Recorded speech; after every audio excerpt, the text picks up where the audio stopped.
What's up everyone? Welcome back. It's me, Matt. Before I start this video, I just want to thank everyone who has subscribed to my channel and been supporting me so far, especially since I'm a fairly new YouTuber in the anime and manga community.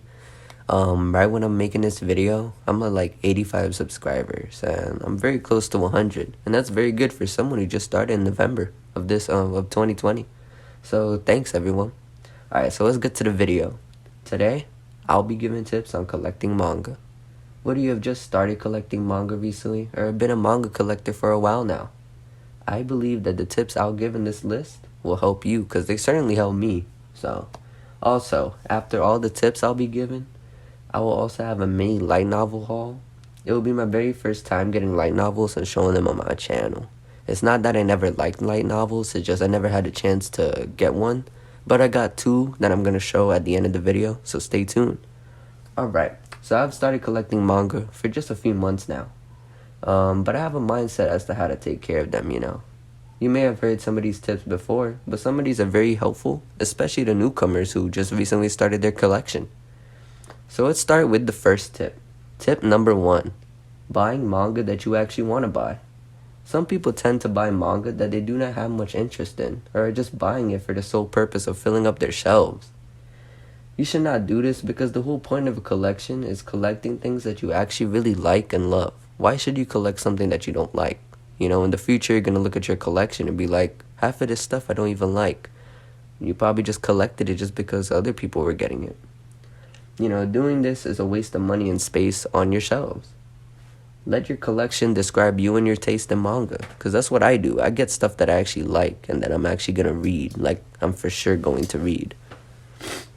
I personally have not made this mistake, but I personally know a few people who have. Now to move on with the second tip, tip number 2. Only buy what you can afford. This general tip can go for any collection, but especially for manga. Manga tends to be very expensive. Trust me, we all want to buy as much as we can, but you must make sure that you're budgeting efficiently. This hasn't happened to me yet because I don't really buy that much, but for some people who buy a lot, you want to make sure that you have enough money for basic stuff in life, you know.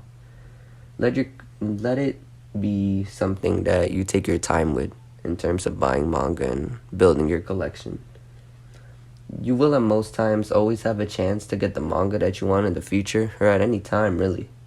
Manga, even though it's amazing and all, it won't be able to feed you or even keep you alive. Always make sure you have enough for everyday life and food and necessities, because yeah, just let your collection build over time. There's no need to rush, you know, just take your time with it. And now, the third tip. Tip number 3. Instead of buying at retail prices, you should buy on websites like Right Stuff or any other used manga website. Right Stuff sells new manga, but also getting used manga, if you're okay with that, is fairly cheaper. So, yeah. When you go to a store like Barnes & Noble, you can see that the manga there are sold by their retail prices. Like, example, if you're getting a normal volume of Tokyo Ghoul, which is actually one of my favorite anime and manga series, one of my favorites. If you get it at Barnes & Noble, they'll be like $9.99. But if you get them on like rightstuff.com, you can get it for like $7.50.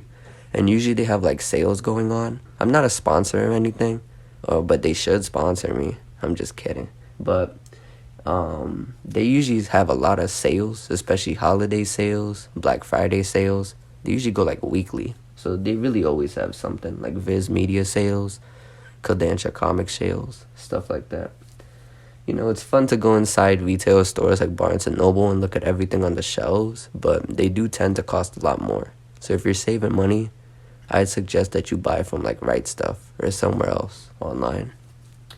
If you're okay with buying used manga, you can go to apps and websites like Facebook Marketplace and thriftbooks.com. They usually got some good prices and people selling some of their used manga. So yeah, it's way better over there in terms of prices.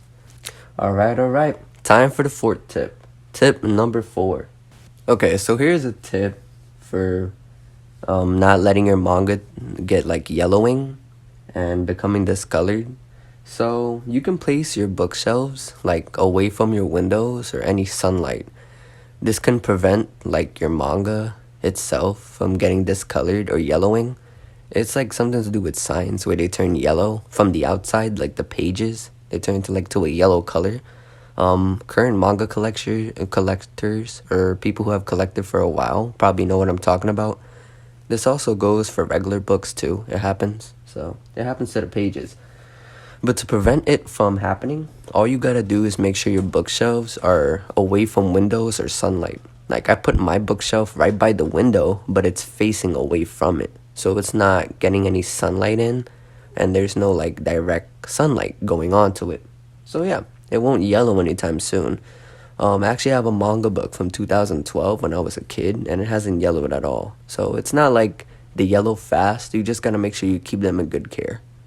So let's get to last but not least, the fifth and final tip. Tip number 5: find what you have an interest in. So what I mean by this is like, don't force yourself into liking a certain genre just because everyone else likes it. Try to find what genre you love the most, whether it's shonen manga or romance, action, or anything like that, sci-fi, mystery. You can give other genres a try to see if you like them. You know, it's always okay to do that, to see what you like, especially when you're first starting out. But you probably already have an idea before starting to collect manga, because of course you probably watch anime, and you have a taste to what you like in terms of genre or other kinds of anime and shows in general. You know, I don't judge people who are into anything that they like. Like example, if you're a guy and you're into romance, I don't judge you. I myself, I'm into like thriller and horror manga the most, like especially anime. Like I think those are the best to me. I love them the most. I like action too, but I think horror's gotta be like number one on there. So that's it for all the tips I got in this video. I hope these tips will help you guys. They really will help newcomers who are just starting their manga collection. Don't be afraid to start your manga collection. I know it's gonna take some time and I know it's like expensive, but take your time with it and you'll see how your collection grows. I started in October in terms of collecting manga, but I've been watching anime since I was like 9 years old, so like 2010, stuff like that. You know, that's gonna be it for this video. Stay tuned to the video for my mini light novel haul, which is going to be right now. Hey, what's up everyone? So, I got 2 light novels that I gotta show you guys right here. But before I get to it, thank you to everyone who watched the whole video until the end. I hope those manga collecting tips help anyone who's collecting manga or want to start collecting manga. So let's go ahead and get to the light novels that I got. Okay, so I got A Certain Magical Index, SS1 by Kazuma Kamachi and Kayotara Haimura. So this is the spine, the back. This one is a side story to the Index series. I believe it's after season 2. Correct me if I'm wrong in the comments. But yeah, I decided to get this because I really love the Index series. So here it is. Let me show you guys the inside real quick of a light novel. So, as you can see right here, it's mainly just like mostly narrative. Mostly, you can learn more about the book and the anime itself or the manga. It's different from manga. They're light novels, they're like normal books. Alright, so the second one I got right here, Tokyo Ghoul Past. This is 1 out of 3 of the light novels that are currently out for Tokyo Ghoul. There's Past, there's Days, and Void. So this one's Tokyo Ghoul Past. That's the back, spine. So you can see we got Toka, Kaneki, Hide, the Mado family, or Toka's brother, Rize. It's mainly about the past, I believe. I don't know what it's really about, but I can't wait to read it. I recently finished the Tokyo Ghoul anime and Tokyo Ghoul Re. I was pretty confused watching Tokyo Ghoul Re, so I hope all the light novels and the manga help me to, you know, get back on track with the anime. But I really love the series. It's one of my favorite series. So yeah, Tokyo Ghoul Past. Let's open it right here. This is what it looks like on the inside. Got this little flap right here. I believe that's Kaneki and his child with Toka. I don't even know the child's name. So yeah, light novel. That's how it looks. Alright guys, so that's all I got for the light novel haul. This is just a short little haul. The main point of the video today was for the manga collecting tips.